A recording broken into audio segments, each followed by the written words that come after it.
All right, so for the alternating waves, the biggest mistakes are too much tension in the rope, having to then overgrip the rope, and then sticking your butt out to counterbalance the rope. So the way we fix that, we take one giant step forward. As those hands are down by your side, the rope should be touching the ground and touching, kind of grazing your toes. From there, then you're gonna do alternating waves. Keep the movements small at first, keep your chest proud, keep your abs engaged, keep your glutes engaged, and then your hips just barely slightly bent, your knees just barely slightly bent, shoulders down and back as you're doing those quick alternating waves. Even if the waves don't make it all the way to the end of that battle rope, that is okay. Just keep going with the speed. As you get stronger, those waves will make it all the way to the end.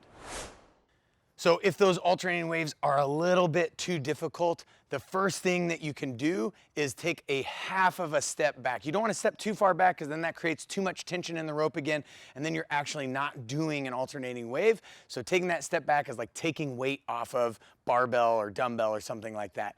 Then the next thing that you're gonna do is just don't move as much distance, right? So don't go as high and don't go as low with your hands for the alternating waves. And then the last thing that you're gonna wanna do is just slow down those alternating waves.